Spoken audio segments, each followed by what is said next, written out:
Hey, I'm just getting everything set up. Give me just a moment.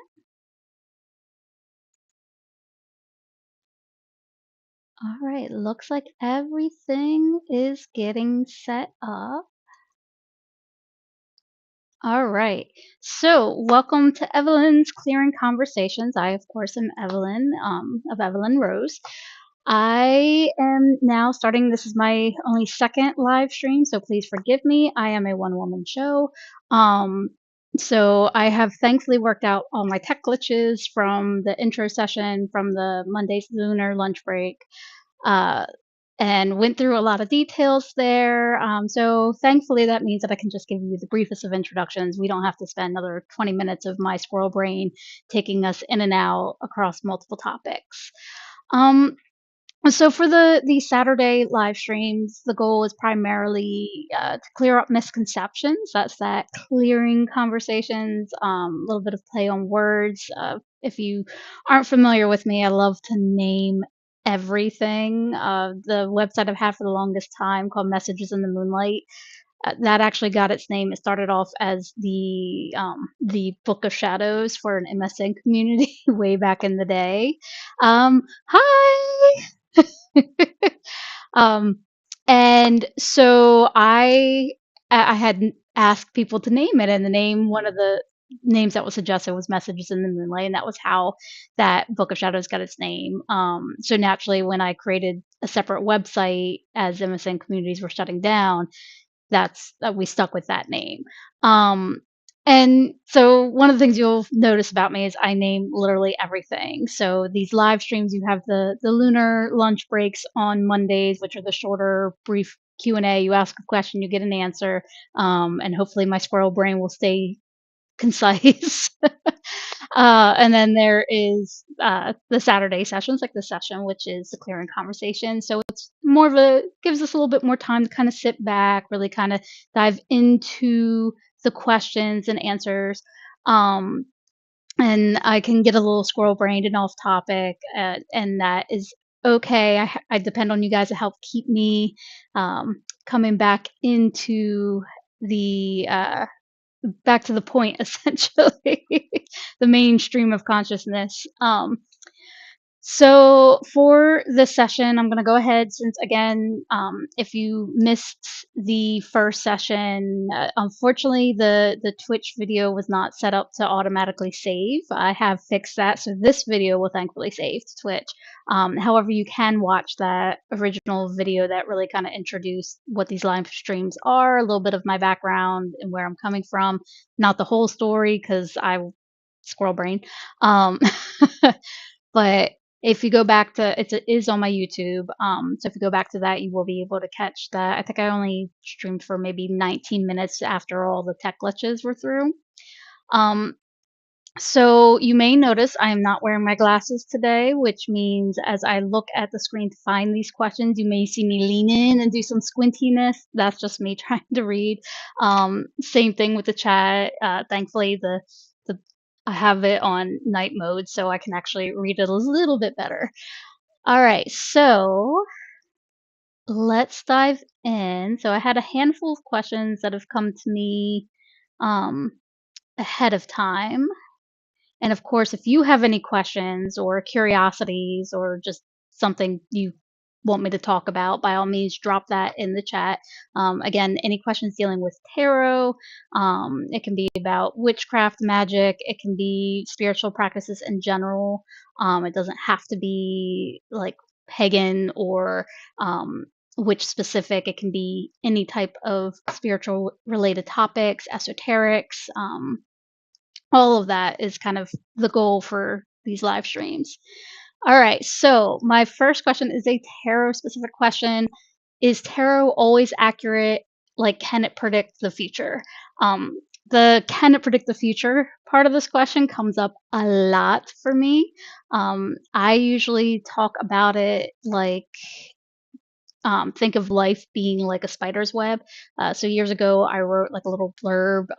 I had imagined myself as I was writing it in my, I don't know, I think like sophomore year of high school, something like that, freshman or sophomore. Like, oh, I'm going to say this at graduation. Anybody who graduated with me knows I didn't actually attend my graduation. I graduated, just did not go to the ceremony for reasons, and we could dive into that another time. But anyway, point is, I wrote this little blurb, and it was all about how you think of Arachne from Greek mythology. Um, she's this weaver who can weave the truth of things, and she gets turned into a spider, and this is why you get Arachne spider. Anyway, so she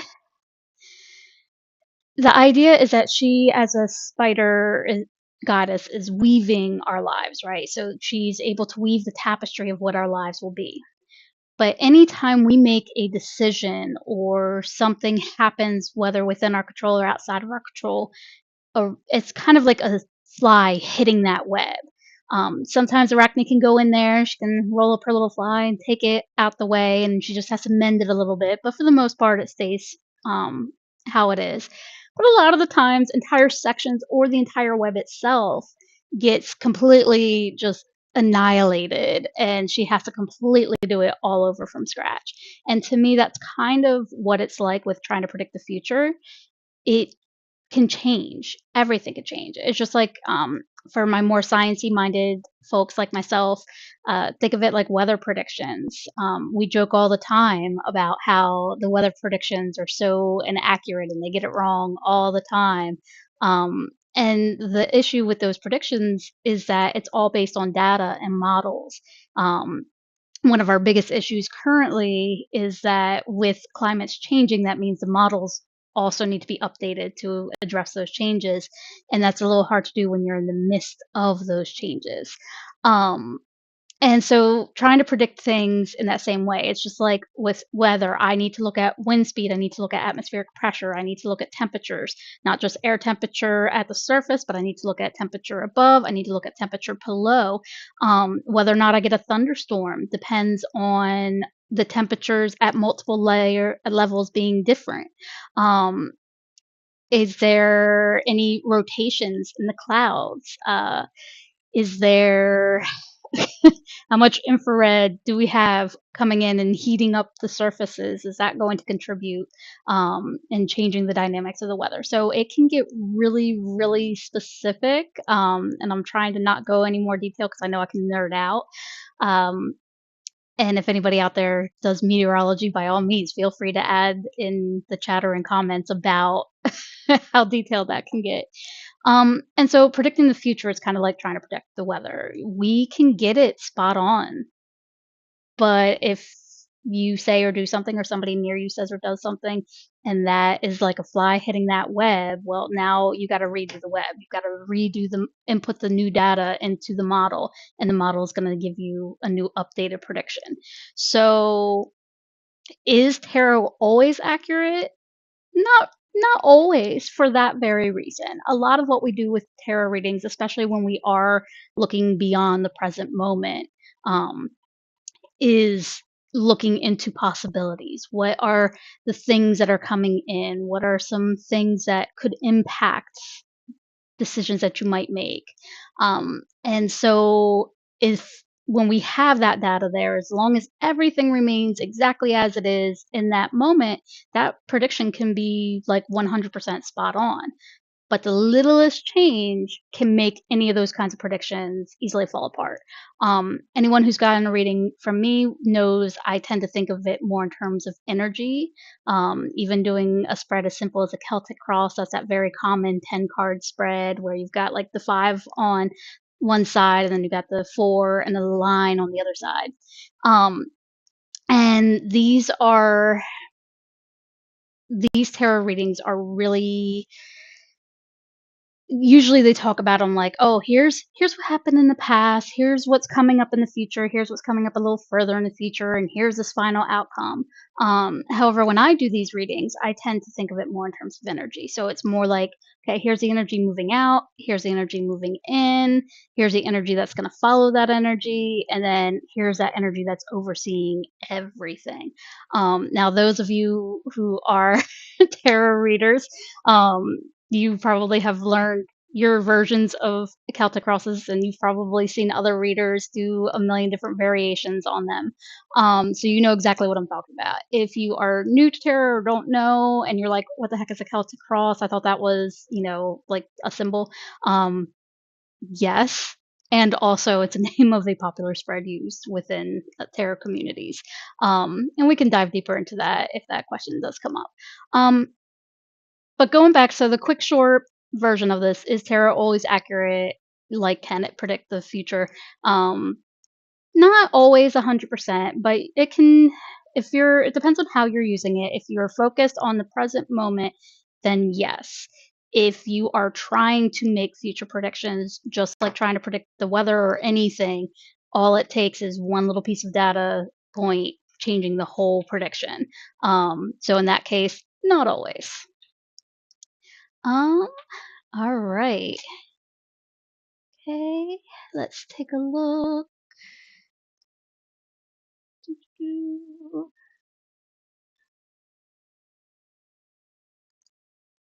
All right, so let me pull up my other question I got. Where is it? Ooh, okay, so this one was a good one. So, what does it mean to ground and center before a ritual? So I love this question. Whether you are honestly, I hear ground and center in so many modalities. It used to be I had first heard it when I started my studies in Wicca and witchcraft and modern pagan religions. A lot of them um, would use this ground and center, ground and centering exercises, grounding exercises. Remember to center yourself. And it's like, what are you talking about? Since that time, I've heard it across various wellness groups, various both religious and just purely spiritual traditions. I've heard it in yoga classes. Um, and so that grounding and centering, depending on who you're talking to, can have various different specifics behind it. Um, the particular ways to ground and center can look different depending on what it is you're doing. What kind of ritual is this? Is this a I'm just going about my morning routine kind of ritual? Like I'm going to sit here and I'm going to say positive affirmations while sipping on a cup of coffee or tea in the morning. That to some people is a ritual, and to ground and center in that might be as simple as just taking a nice deep cleansing breath, and that's it. But if you're going more intense, getting into those more esoteric, mystical um, rituals, we're going full ritual circle, we're lighting all the candles, we're doing all that. So, like on the opposite end of the complexity of rituals, grounding and centering can be quite a bit more involved. Some of this may involve taking things like a ritual bath or a ritual shower. Where you are literally like bathing, cleansing yourself, as part of this grounding and centering, like, kinda, let's get the muck off. That's part of that grounding bit, you gotta do a little cleansing in there.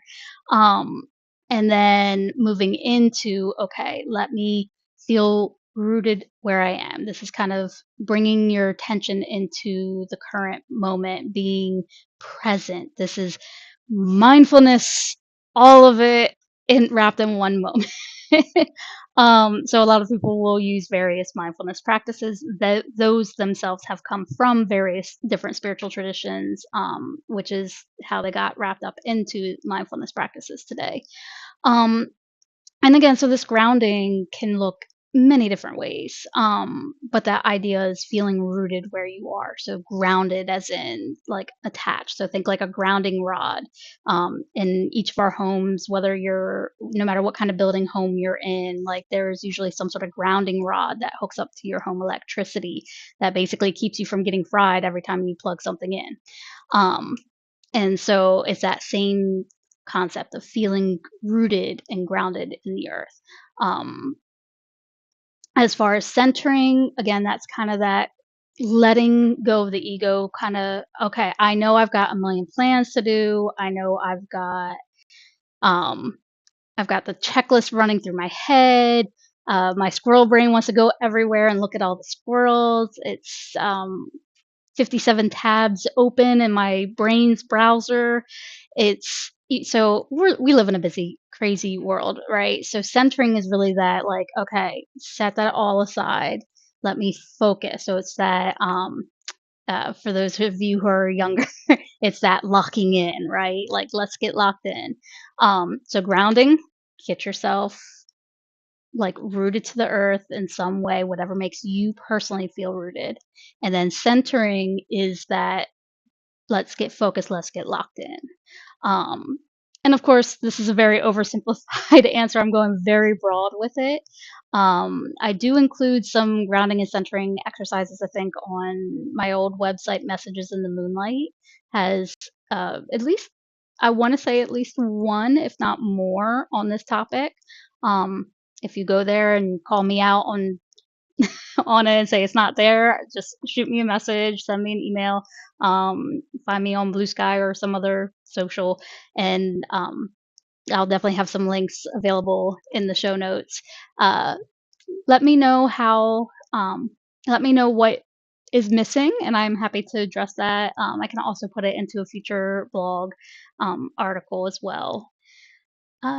So hopefully, I'm hoping that answered that question. Again, I know I went very broad with it. Um, and then just reach out if you need me to provide more details. Okay, let's see.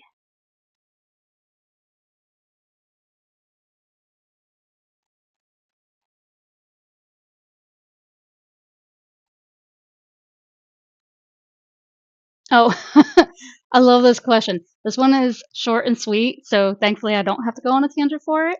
So it says, "Do you have to be a woman to be a witch?" No, full stop. There's no gender to witchcraft. Like, there's none whatsoever.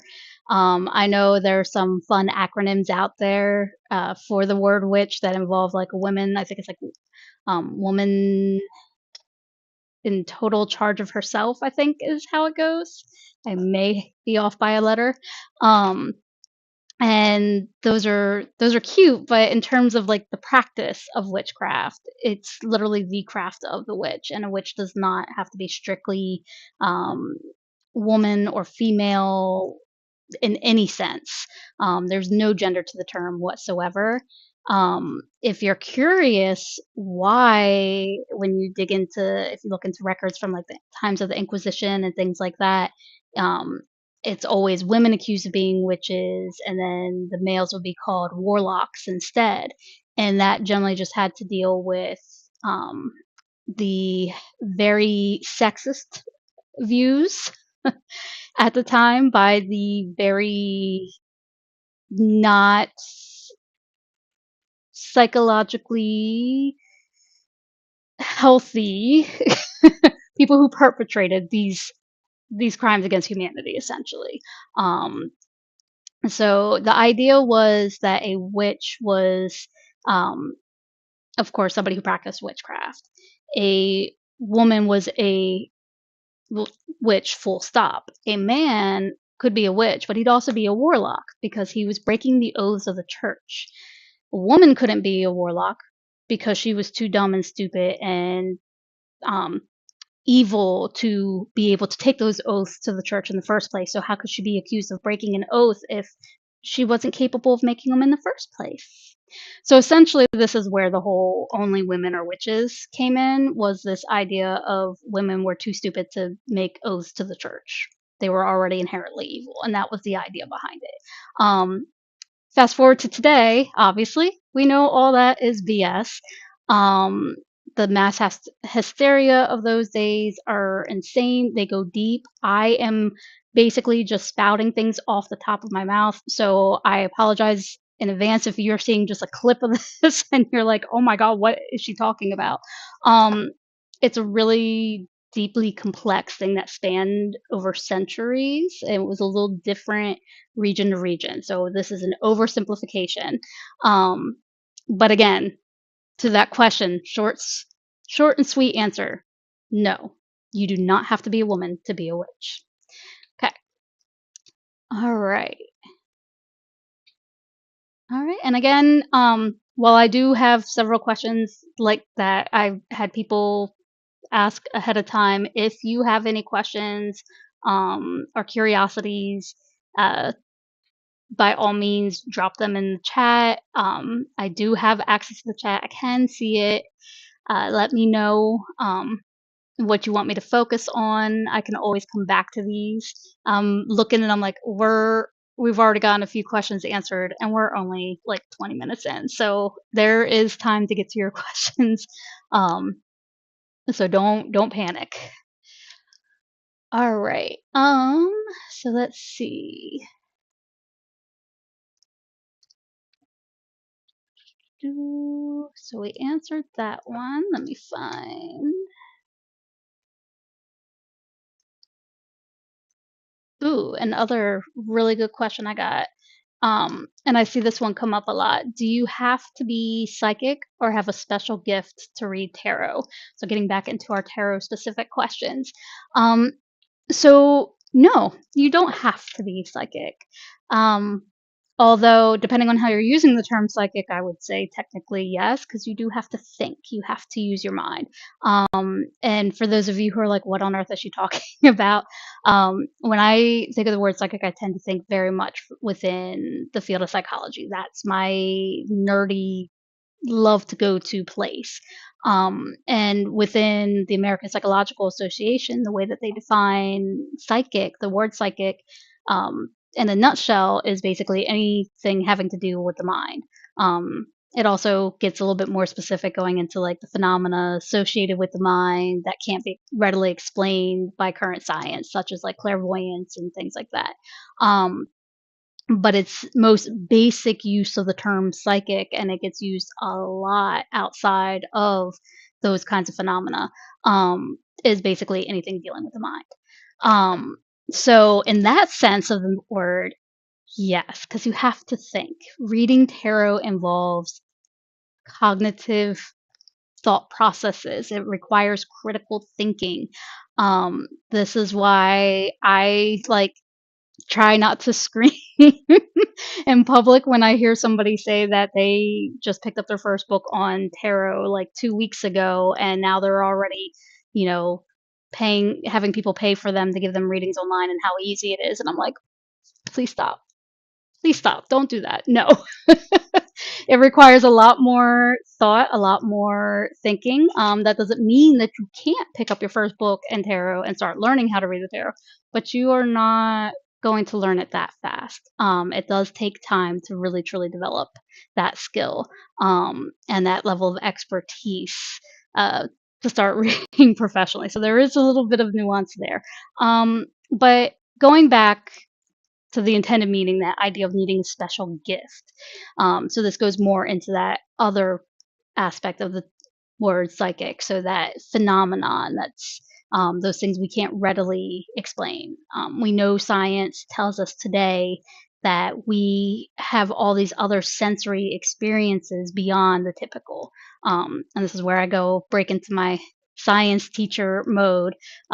We have within the field of science, there is sight, sound, smell, taste, touch. And so these are those five senses. And there are some people out in the world where literally that is like the extent of their sensory experiences.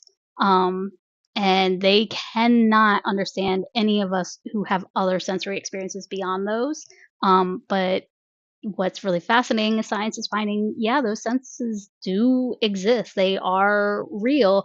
The issue is in how do we quantify it? Because those five senses within the field of science, that's how we're able to quantify the data. That is how we are able to study and observe these things.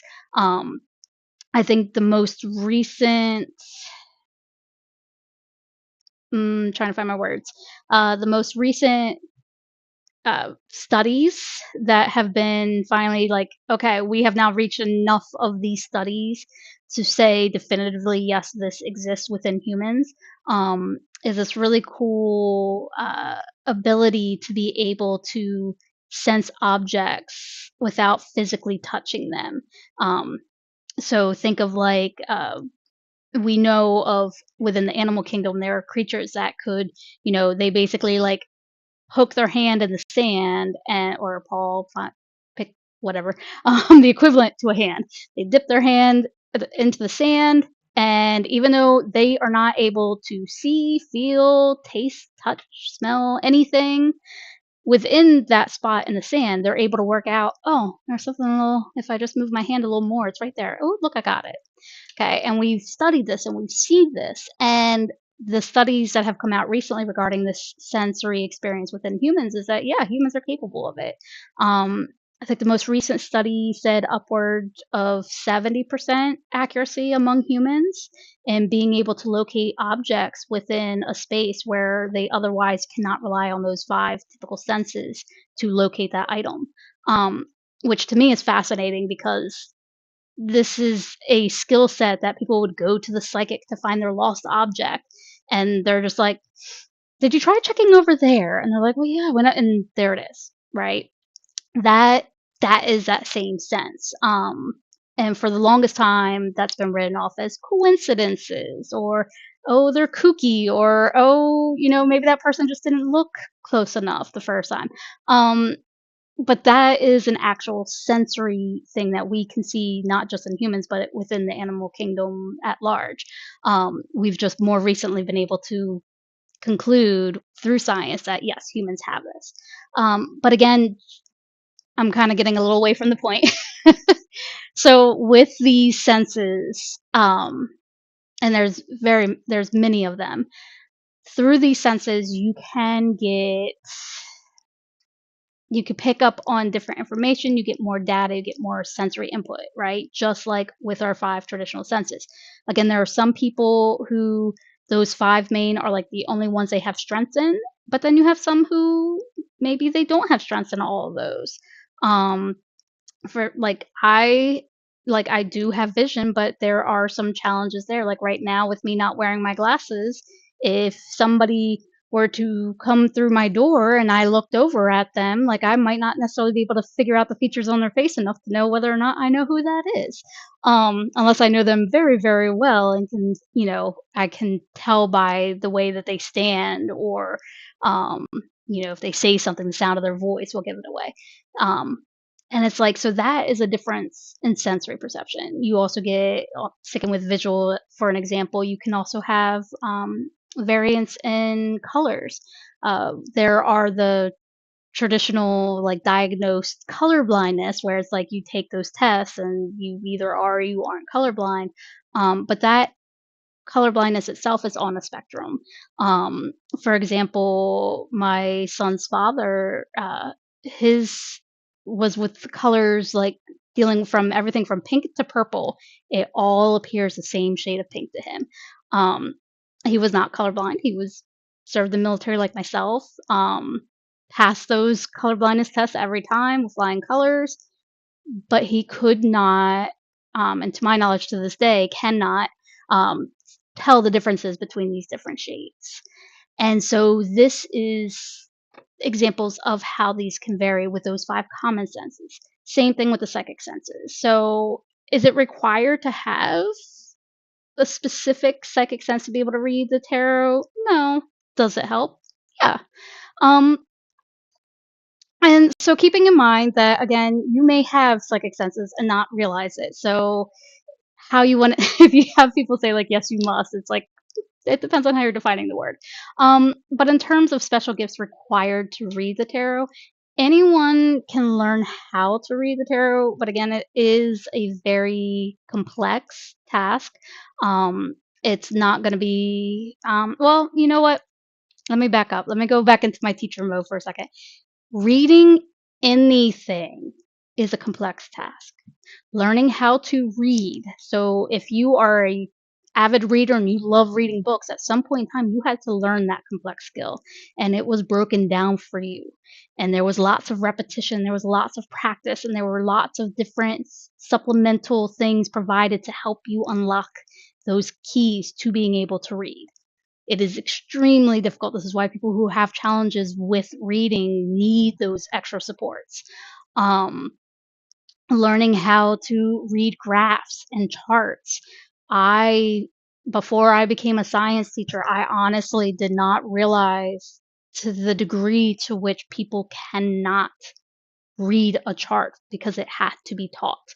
Um, some of us do a little bit better about exploring until we work it out because we use the keys, we use the titles, we use all those context clues to help us understand what we're looking at in these graphs and these charts.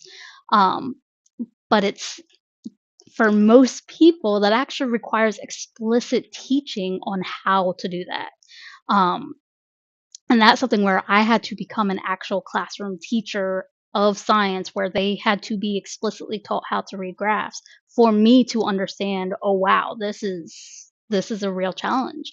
And I would have students that would struggle even with the extra help. So they would need additional support on top of it to help them make those connections, just be able to read a chart. And those are the visuals that we give in the hopes that people who struggle with reading the words will be able to understand it. And sometimes reading the graph is a harder skill. And it's the same thing with tarot. It is a skill where you have to learn how to read it. So in terms of a special gift, it's not necessarily a special gift to learn how to read tarot, but you do have to work on it to get to that point, to be able to tell the difference between the very many meanings of a particular card or image within the context of a question, within the context of a particular spread. How does it relate to the other aspects of the other cards that are there? All that stuff takes time and practice. To get started, it's just like learning how to read for the first time. Did you have to have any sort of special gift or psychic ability to learn how to read a book? No, you didn't. Same thing with tarot. You don't have to start out with that to get there, but it does take time and it does take practice, just like reading anything else. And I think I just tackled this question from like 5 different angles. So I hope I actually hit on the specific part of the question that you wanted me to answer. Again, if not, feel free to reach back out.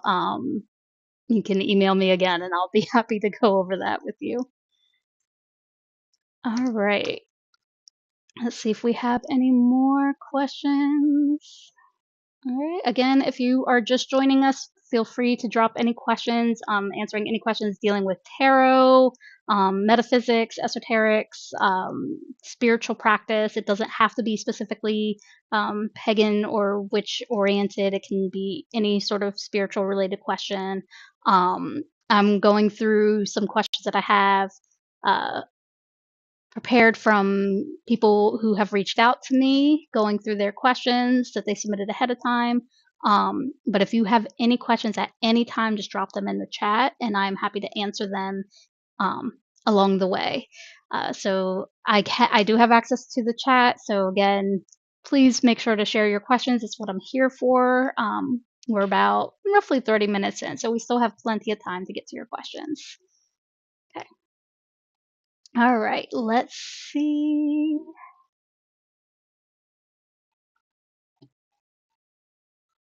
Ooh, I like this one. Okay. How can I incorporate spirituality into a busy daily life? I love that question so much, especially as somebody who's squirrel brained and perpetually busy. I start way more projects than any human is capable of finishing. Um, I do all the millions of things just like all the rest of us. Our lives are packed, whether we have one job or 50 jobs, whether we're wearing half a hat or 5,000 hats. We are all perpetually busy. Um, so this idea of like, okay, well, I've got my physical health covered, I've got my mental health, I've got my emotional health, and now I've got to deal with my spiritual health too. Seriously, where am I supposed to fit this in? Um, I definitely get that. Um, so the fun thing about spirituality, from my perspective anyway, is that it is highly individual. Um, so within specific religious paths, within um, specific teachings, you might find like, okay, you're supposed to do this thing at this time of day, and it has to be done this way. This is what you can modify. Here's what you can't modify. Here's the negotiables and the non-negotiables, right? Um, but if you're just struggling to just address your spirituality at all, and that weighs down on you. Again, this is me coming from my psychology background, is all these aspects of our health are highly interwoven. If you have struggles with your physical health, that creates mental, emotional, psychological health issues.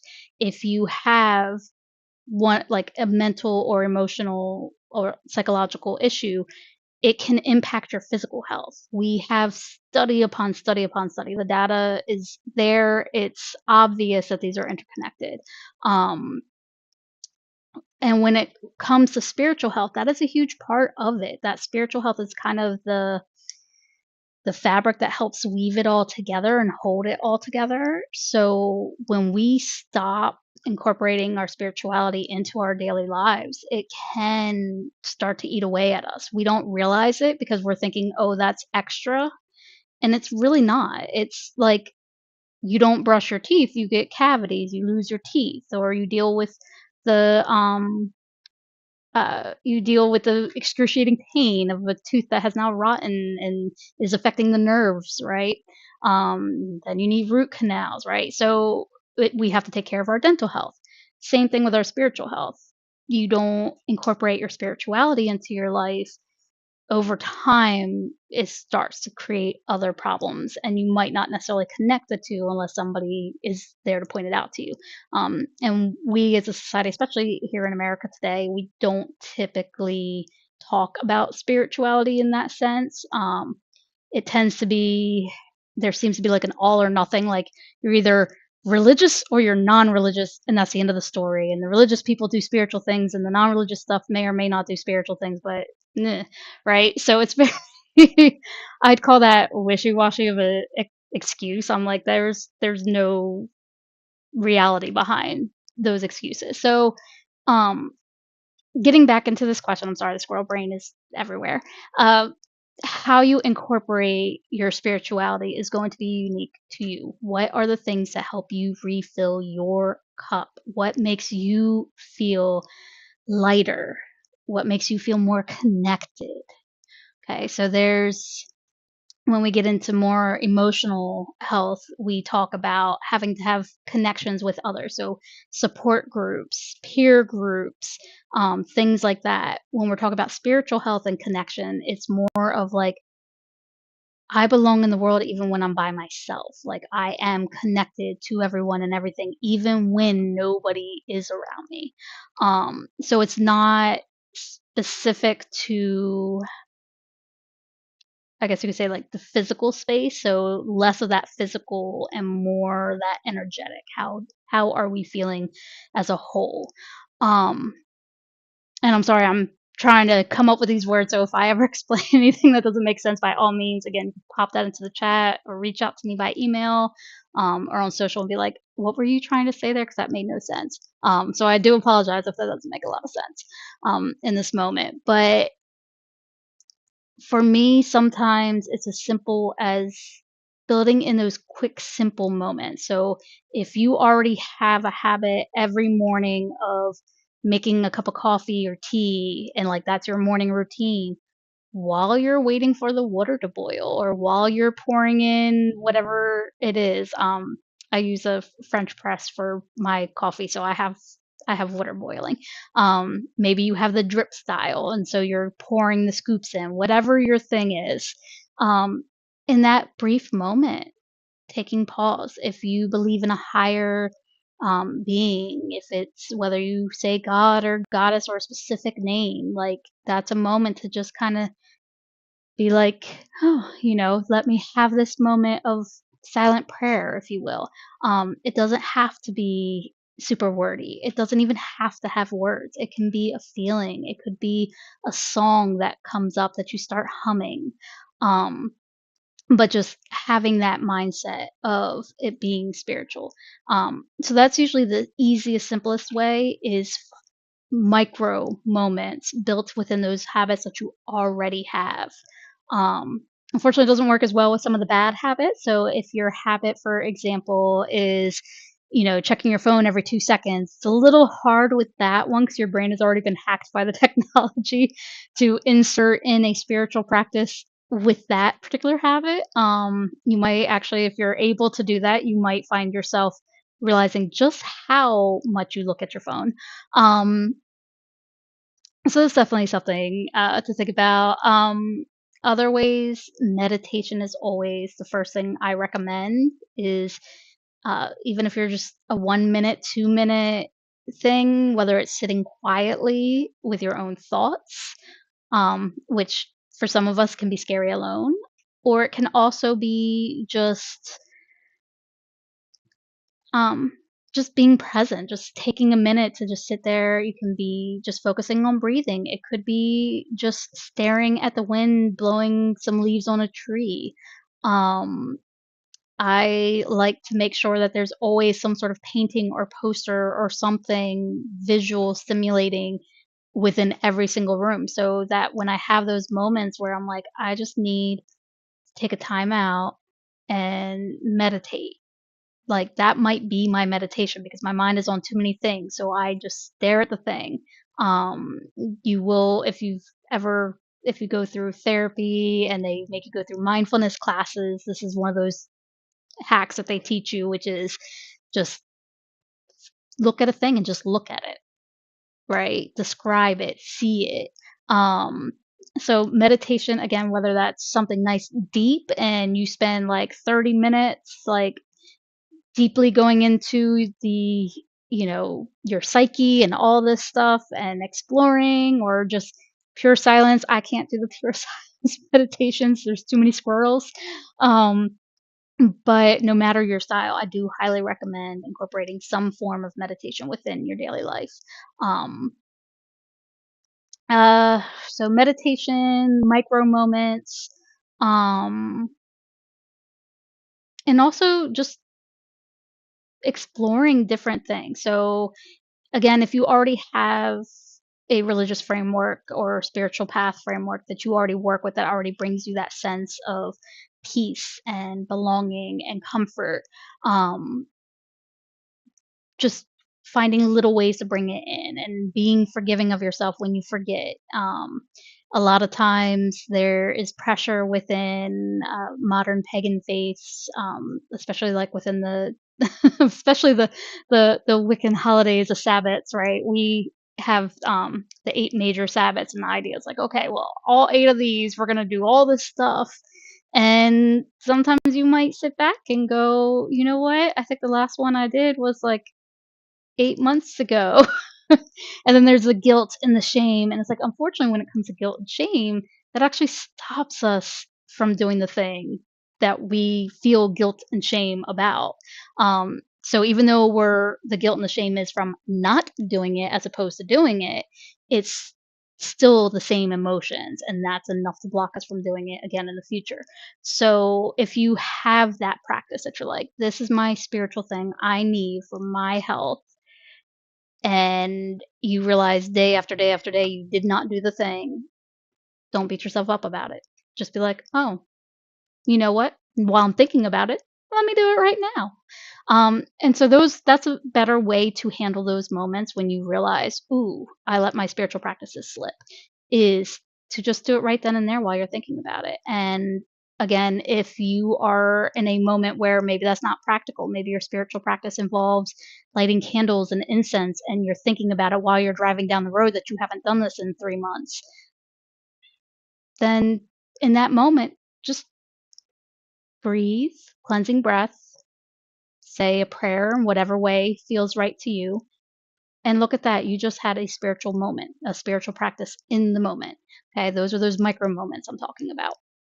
And then, if if all works out, then when you are no longer driving, light some candles and some incense, and you could go deeper with it. But the goal is to, in those moments where you realize, you haven't done something, refocus your thinking into what can I do right now in this moment, um, instead of thinking about what you haven't done and thinking about what will I do just in that moment.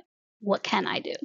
And that is the best way to incorporate into a busy life, because when life is busy and chaotic, it is hard to keep the routines in place. So little grace, giving yourself that grace, and then micro moments are the best way to incorporate spirituality. And over time, getting into that habit will help you build more time and energy for incorporating more spiritual practices within your life.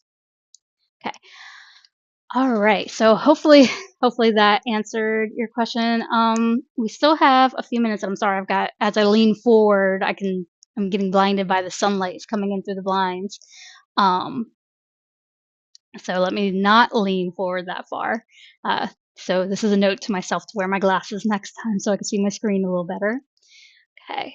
All right. So, if you are just joining again, if you have any questions related to tarot, this is esoteric spirituality. It can be Wicca witchcraft. It doesn't have to be, but it can be any spiritual related practices, esoteric practices. And my cat is currently in front of me, so if you see her tail, that's just her. Um, she's loves when I'm at my desk because she's like, "Oh, your hands are free." Um, oh, okay. Got a question in the chat. How do you determine what's a stray thought versus an intuitive hit? Ooh, ooh, coming at me with the questions. Um, so as some for me, it's a little bit easier to tell the difference only because my entire lived experience has been um nothing but stray thoughts. So, spoiler for anybody who doesn't know, I have a tad bit of ADHD, if that's not obvious. So that's that squirrel brain I keep talking about, where it's literally like having millions of squirrels running around at any given moment. So it can be anywhere from a dozen to I lost count. There's too many, and they are all running around and doing their thing. Um, I used to describe it as trains, and there were millions and millions of trains going at varying different speeds, some of them super high, fast speed, and every now and again they would derail. Every now and again they'd crash into each other. Every now and again the station would just shut down. Um, so for me, stray thoughts are my natural. I can't get through a day, I can't get through a moment of a day without stray thoughts. Um, so those to me come up like just, "Ooh, a thing. Ooh, another thing," like, "Ooh, look, squirrels," right? And then intuitive hits hit differently. These are like aha moments, but they're aha moments without an explanation. They are like, um, having a synchronistic moment, but I didn't like know that it was synchronistic in the moment. That one might be a little harder to understand. Let me go back to the first way I said that. So it's like having it's like it bubbles up from inside. It's instead of it being the squirrels, those thoughts that are just all over the place, it's like I'm feeling it more everywhere. So for me, when it comes to psychic and intuitive abilities, I tend to be more um, closer to like the empath sides of things. I get more of that. I feel it or I just know it, and that knowing is more somatic or somatic.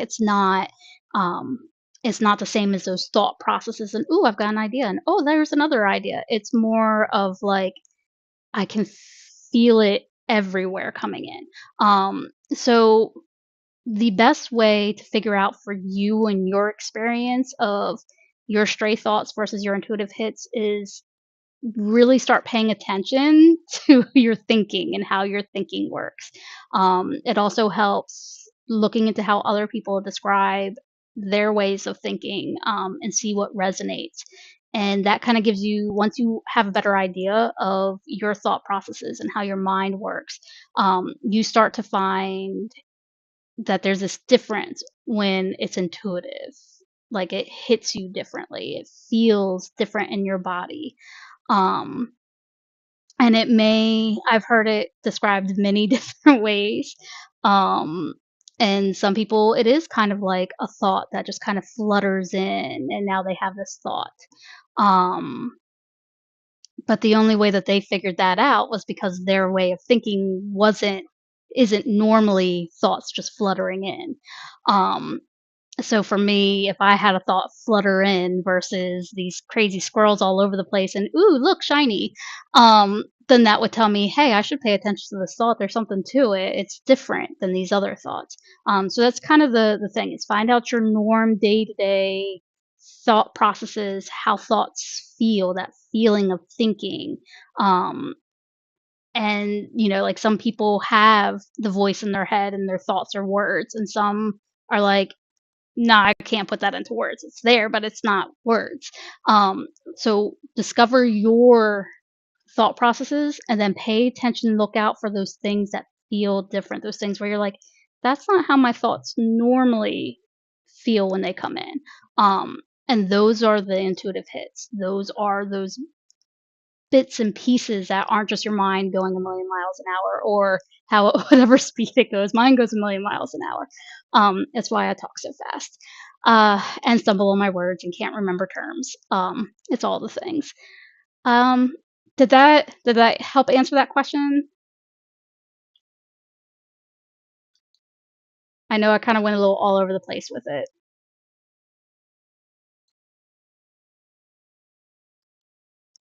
Okay. Oh, perfect. All right. If you have any other questions, let me know. I think I've got time to answer at least one more question. Let me see.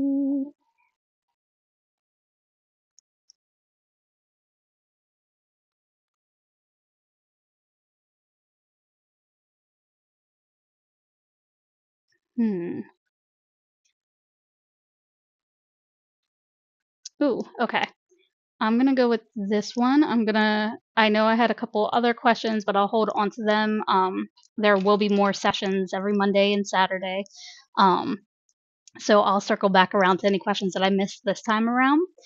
Um, but I do want to make sure that I get at least one more in, and this is a question that comes up a lot, and I love that I'm the one answering it because I see answers to this question all the time, and I get so annoyed with some of the responses that come in.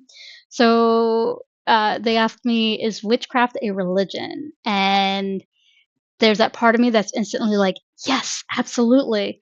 But the truth of the matter is, no. Of and by itself, it is not. That does not mean that a witchcraft path isn't a religion. For example, that's essentially what Wicca is. Um, Wicca was a religion built around the practice of witchcraft. To be Wiccan is to be a witch, like full stop. There are some groups out there that teach their coven members the opposite and tell them that, oh no, Wicca's not witchcraft. There's no witches here. And it's like, if you are practicing Wicca, you are a witch. But that is a specific religious path that incorporates witchcraft into it. As far as being a standalone practice, there are religious paths that are witchcraft, like that is in the name of those paths. So think of like British traditional witchcraft. It literally is in the name of it. So in that sense, very much yes, witchcraft is a religion. Um, but again, the word witchcraft itself is literally the craft of the witch. It is those things that a witch does, and you can have witches in every single religion. Um, many of the folk magic traditions where you had that person that was kind of a little outside of society, they often were very devout, like followers of their religious path. For my Eastern Slavic uh, ancestors, it was usually the Orthodox Christian churches. Kind of, they were devout Christians. Like they were like, this is, like bury me with this cross on my gravestone. Um, but they were also practicing, though they may not have called it witchcraft at the time, and we can circle back around to some etymology fun in the upcoming session. But witchcraft itself, like they still did their folk magic traditions that today we would refer to as witchcraft. And sometimes back then they were called witches for that very reason. But again, nuances, it gets complex. This is the oversimplification. Um, so, in that sense, then witchcraft itself is not the religion. It's a practice or a craft by somebody who may or may not be religious, and their craft may or may not be um, implemented into it. Although typically, I've never known a religious witch to not have those elements of their religious beliefs as part of their witchcraft. Um, Not saying it can't be done. I just personally have not met anybody who has managed to be devoutly religious and then have a witchcraft practice that was completely devoid of any of that religious practice. Um, so to the question of is witchcraft a religion? Yes and no. So I hope that answered your question. Didn't make you even more confused than you already were. Um, I'm gonna go ahead and stop there. Before we go, I do want to make sure I provide some updates. Again, if I did not get to any of your questions, I do have another upcoming live stream on Monday, 1 p.m. Eastern Time here in the US. So if you're in other parts of the world, make sure to find yourself a calculator because I am terrible at converting time. Um, so the Monday lunar lunch breaks, these tend to be shorter. They're only 30 minutes because a lot of people are working during these times. They only have anywhere between 30 to 60 minutes for lunch because here in the US they don't know how to lunch break properly. So um, sometimes our lunch breaks are only 20 minutes. We do what we got to do. So the lunch break Q&As are designed to be shorter for that reason because some people are working and are just looking for, you know what, let me just have this while I'm on my break. Um, those are quicker, like here's a question, here's the answer. I don't get to as many questions. And then Saturdays, like today, these are the clearing conversations. So I go a little deeper into the answers because I'm trying to clear up any misconceptions along the way. That's kind of the play on words with the clearing conversations. Um, Another thing to make sure, and I'm going to make sure any links that I mention, any websites I mentioned will be in the show notes. Make sure to check out my website. It's www.evylynrose.com. Please make sure to spell Evylyn, Evylyn. Otherwise, you are going to find a ton of different Evylyn Roses that are not me. Again, I will have the links in the show notes, so better just to go to the links and click the links.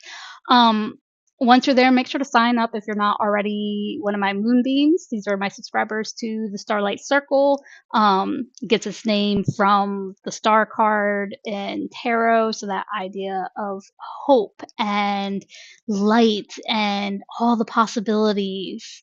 And then you've got the moonbeams, which are the subscribers. So if the messages within the Starlight Circle newsletter are supposed to bring hope and joy, then my moonbeams are meant to reflect them like the moon reflects the light of the sun or the light of the star, right? Okay. So please make sure to sign up for that. That is where I send it only once a month because I cannot handle my inbox being flooded with emails from the same people day after day after day. Like I need it spread out. So when it comes to anything business related, I only once a month. I usually include a little something that is exclusive that I don't share anywhere else. There's usually some tips and tricks. There's also I usually give a little blurb about the monthly blog to remind you to check out the blog. And it gives you a little snippet right then and there so you know whether or not you feel like reading that particular one. I would hope that there goes my cat again. I would hope that everyone everywhere would love to read every word that I've ever written. But again, squirrel brain and multi-passionate, yes, no single person in this world wants to hear or see and read every single word that I've ever put on paper. That's just fact. So I do give that there so that you are reminded that the blog post is there and a little snip of what it entails. And my cat is opening the blinds on my face with the sun coming in, so that's fun. Um, so sign up for the newsletter, the upcoming streams. When you are at the website, you'll also find all of my current service offerings for related to tarot, any spiritual services, as well as educational workshops. There is a separate space for any on-demand educational content. So workshops, classes, digital downloads that I recently named. Going back to the beginning of this live stream, recently I love to name everything. So the Light Weavers Clearing, so that space when you go out into the woods and you're just like, oh, I would love to sit here and just learn, right? So that clearing. So these are on-demand courses, digital downloads that are available. I do offer some steep discounts and specials from time to time, so definitely keep an eye on them. There's also my older website, Messages in the Moonlight. That one is entirely free resources. Again, if there's ever anything there that you're like, why don't she talk about this topic? Just send me a message and I will try to put something together. Um, you can also find me on social media. I'm most active on Blue Sky. Um, I'm also kind of very political there. So if you're like, I love everything else you do, but not the politics, then maybe don't follow me on Blue Sky because I very much politics on Blue Sky. You can also find me on LinkedIn. That one's a little bit more professional, stays away from the politics for the most part. Um, and then, of course, Twitch and YouTube are where you find the videos. Twitch is purely the live streams, whereas YouTube also includes any previously recorded videos. There's not a lot there right now, but lots behind the scenes in the works coming soon. So keep an eye out for that. Um, some other places you can find me at the business next door, which I don't like to use other than business updates. That's it. Um, Cora? I always pronounce that one wrong. Sometimes I go there and answer some questions. I was doing it a lot for a little bit. And then some of the way the algorithm was working was not particularly what it used to be. So every now and again, I'll go in there and answer a question. But you can find me there. And then a new one for my fellow business minded people out there, whether you are metaphysical businesses or not, there is a platform called Alignable. This one was just recently introduced to me, so I'm still setting things up and learning how to navigate it. But that one's really good for networking, especially locally. And so again, that's called Alignable. So yeah, so one more time, we have live streams upcoming. The next one is going to be next Monday. Let me see what day that is. Monday the 6th at 1 p.m. Eastern time here in the US. That will be the lunar lunch break Q&A, short, quick answers. So if you didn't get your question answered today, or if a new question pops up, oh my goodness, like quote, Cura, like quote, am I saying it right? Cura?